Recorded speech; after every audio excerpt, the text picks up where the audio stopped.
Welcome back to the show. And of course, you know, we love to do glass etching, and who better to have than Deb from Rubber Stamp Plantations, because she's got some great new designs. Hi, Deb. Hi, Joy. How are you? Perfect. And I love these because glass etching is great for the holidays as a gift or just something, and it's so fast to do, right? It is. It's so easy, it's so fast, and you might even have glass in your cabinet, some glasses or some dishes that you want to reuse and recycle. Otherwise, the store Ben Franklin has tons of really great glass. But these are such cute designs you Thank have. you. Thank you. These are new. We just came out with a holiday line. So these are really simple projects that will take you about an hour and a half at the most, and that's including the glass etching time and the rinsing and the cleaning. And doing everything. This is a mirror, which you can actually put a little candy, a truffle on top, and wrap it and give it to someone as a gift. Or you can put a candle on it. A candle on it, yeah. Use it for your centerpieces. So this is one of the designs. This is the design that we used for that one. And this is one of the designs that we're going to use for this next one because it has joy, and these are different holiday words. Oh, different. Yeah. Okay. Yeah. So the first thing you do is you cut it where you want the design to be cut off. And what you're going to do is you're going to peel the back like this off. And what I do is I peel it at a 180-degree angle, because if you peel it up like this, you might leave some of the pieces down below. Oh, okay. Okay? And then you find where you want it to be. You want to make sure that your glass is clean. I actually use some alcohol if I don't have a sink with me. But you really want to do this near a sink. The tools that you have, or whatever it is that you're going to etch, a really good pick. And this is good. The picks are good, yeah. I love this pick. It's really sharp and narrow, and you can use it for opening up holes in your beads when they're clogged. And a pair of scissors, a spoon, and the glass etching cream. And of course with what you're holding, which is a blue masking tape. So this I peel off, and then my next step is to actually pick out the design. And wherever you pick out, afterwards we're going to put the etching cream on. That's the part that's going to be etched. So what we're going to do is we're going to mask all the parts that we're not going to etch so that we don't, by mistake, get some etching cream on it. Get some etching cream on it. So this one I'm going to put to the side. This one I set up already, and this is, again, the same set of words. I use the ho, ho, ho, and Noel, blessings, joy, and a little Santa honu, which is really cute. And once you finish picking all that out, like this, what you're going to do, and the reason why I'm choosing this to show you how to mask is because there's lots of little spaces in between. So what I do is I tear the masking tape, and I'll go along the edges like this, being sure to leave the actual design exposed.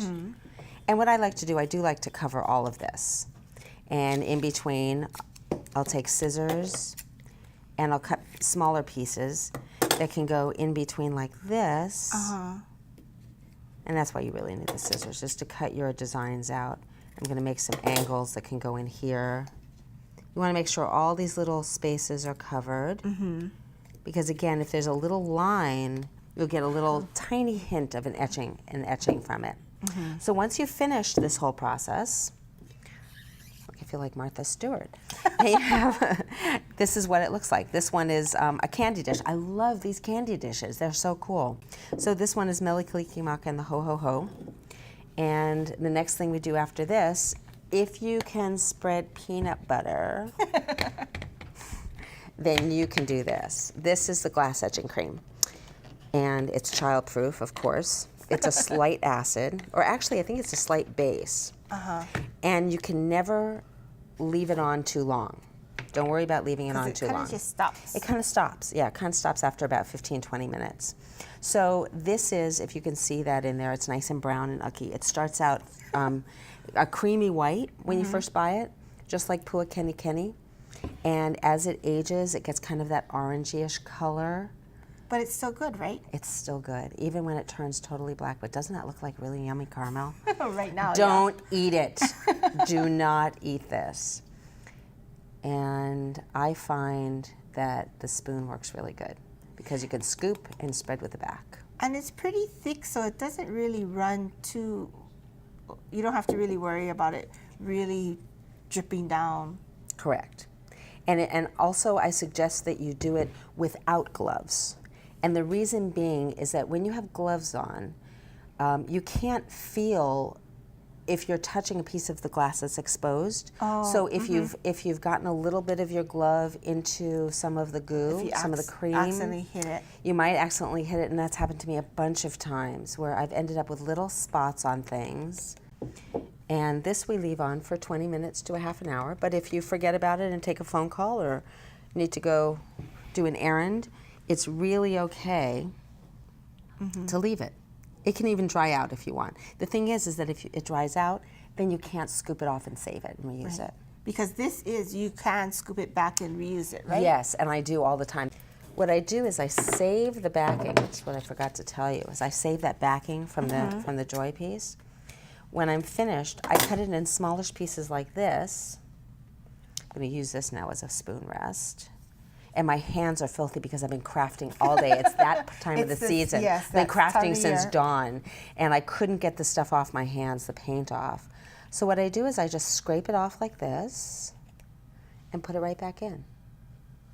Then I wash it with soap and water, take it to the sink, and pick off the tape and the stencil. And the stencil. Wash it again, and it's done. And this is how one of them turned out. I didn't do exactly the same one, but this is so cute. This one says Mele Kalikimaka. And the Santa Honu. And the Santa Honu on the back. So these come in different sizes. Yes, they do, with the little cover. And no, I'm talking about the stencils. Oh, the stencils. Yes, the stencils come in. I'm so excited about the glass, I forgot about the stencils. Yeah. And look at this. This is one bag of candy, and it fits perfectly, which means you can't eat any and get fat on it. But you can, actually, you can eat one or two. Right? Yeah, you can. Here you go. That's for you. Thank you. You can eat one or two and not notice it. So this fills up perfectly. There we go. And that's ready to be wrapped with a ribbon and ready to go. That's perfect. Isn't that gorgeous? Yeah. It's a great house gift. That is so cute. I really love these designs. Thank you. I gotta get some now. Thank you. I still have time, that's why, to make stuff. Oh, good. Thank you, Deb. And you're so gonna come back welcome. and show us some other stuff later? I am, actually. Great. Yeah, thanks for having me. Well, we're gonna take a short break and we'll be right back.